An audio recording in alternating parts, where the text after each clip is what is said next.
Good morning, good afternoon, good evening. No matter in which time zone you live in or what time you are watching this video, do you ever think about formal education? Hold on, maybe by the time you finish watching this video, you might change your opinion. So, Mark Zuckerberg, the co-founder of Facebook, Microsoft's Bill Gates, Academy Award winner Matt Damon, famous writer David Foster Wallace, all of them were dropped out from Harvard University.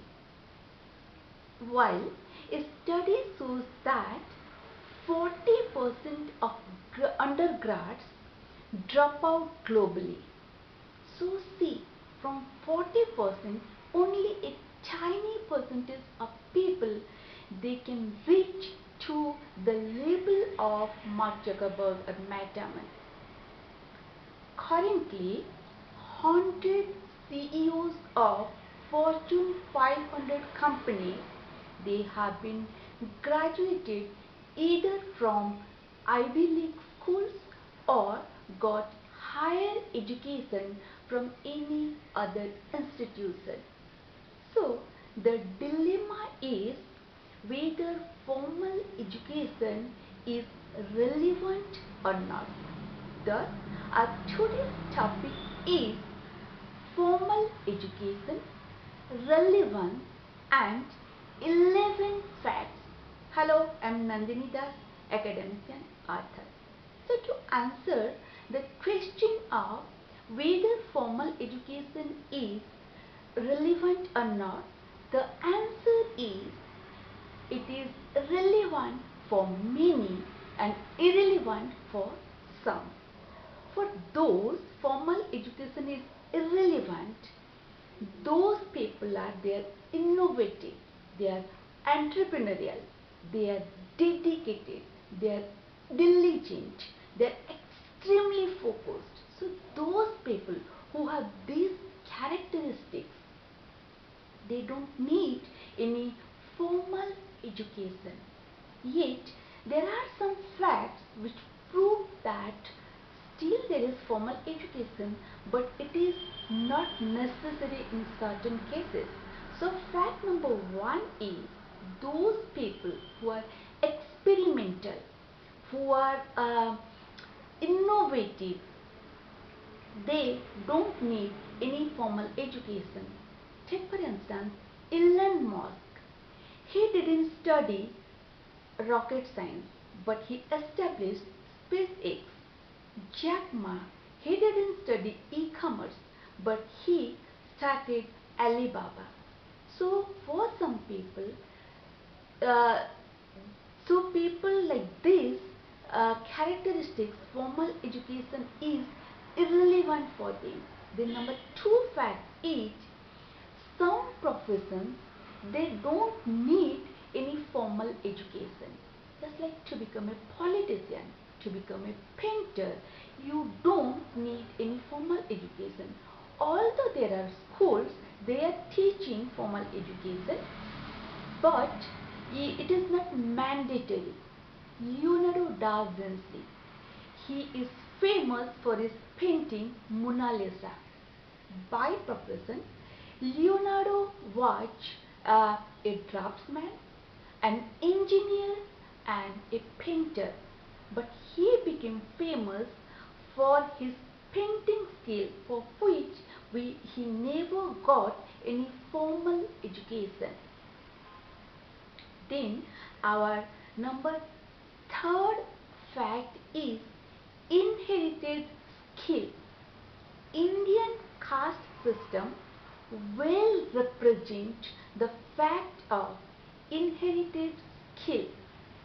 In Indian caste system, there is like some people. If you are a blacksmith, if you are born in a business family, then you inherit those skills from one generation to another generation. They learn that from their environment, from the family. So They don't go for any formal education in that particular skill, and nobody asks them for a certificate in that skill. Nowadays it is changing, but it is still there. Then number fourth fact is sound knowledge can be acquired without going for a formal education. Just like to become a writer, to become a teacher. Now you see that most of the famous writers, they haven't gone for any formal education, but they have become famous for their writing pieces. And interestingly, those famous writers who never went for any formal education, they are teaching those who are learning how to write.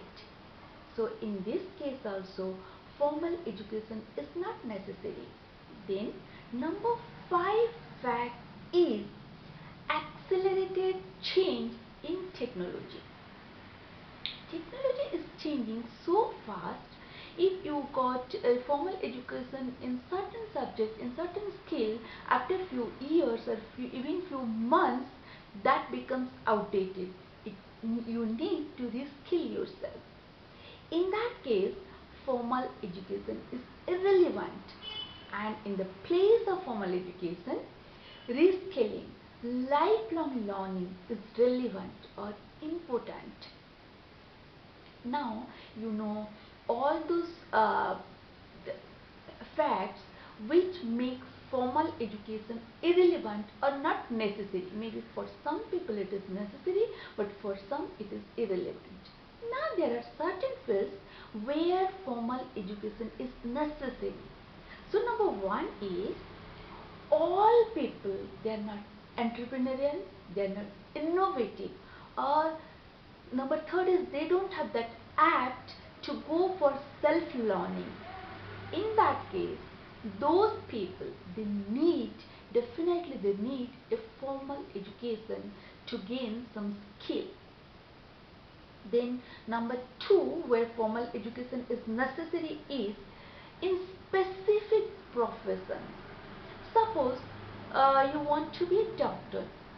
Without learning the body parts, without learning the symptoms, how you can diagnose? If you don't learn, you train how to do a surgery, you can't be a doctor. Likewise, to run a machine, you need to go for a training, then you can run a particular machine. So in such professions, formal education is necessary. Then number 3 fact where formal education is necessary is formal education brings with it certain social skills. When you come out of the classroom to the real world, you need certain social skills, and those social skills you bring from your classroom to outside world with your formal education are like discipline, cooperation.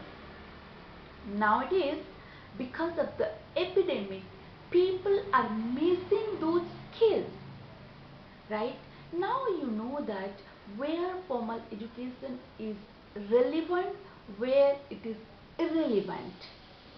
But in some places, what happens, if we say that somebody has skill and talent, there is no need of formal education, corruption takes its place. What corruption does, some people, they don't have any talent, any skill.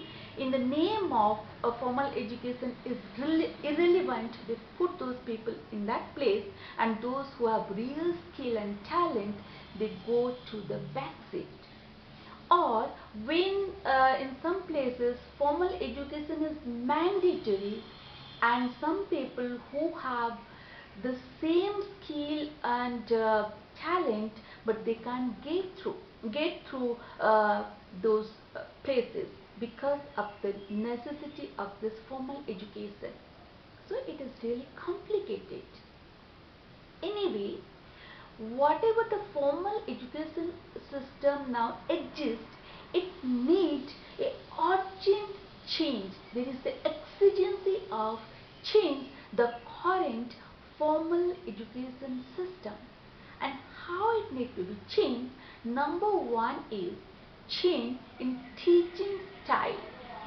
Gone are the days when only the teacher and few books were the only source of knowledge and information. Nowadays, information is everywhere. So, the role of the teacher has been changed from becoming a guru to a guide. The teacher needs to help the students, to guide the students how to process those information into knowledge and wisdom and use them in appropriate place. Then number two, where it is necessary to change the formal education system, that is the change in curriculum. You know, market is changing so fast, but curriculums are years old. As a result, when students pass out from the school or college, 80% of whatever they have studied or got the formal education is either theoretical or outdated.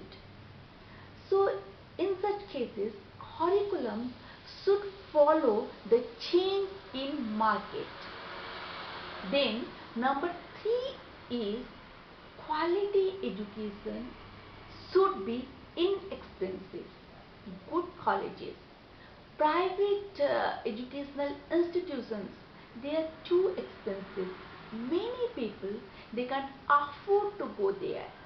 So it is the duty of the policymakers to, it should be made inexpensive that those who want to get good education, quality education, they can reach there. Now you know where formal education is necessary, where it is relevant, where it is not relevant, what happens, how people play game with this relevance and irrelevance, and how we need to reform the formal education sector. Now if you have changed your opinion or you want to add something, please write down it in the comment box. Like, share and subscribe my channel. See you next time. Till then, bye bye.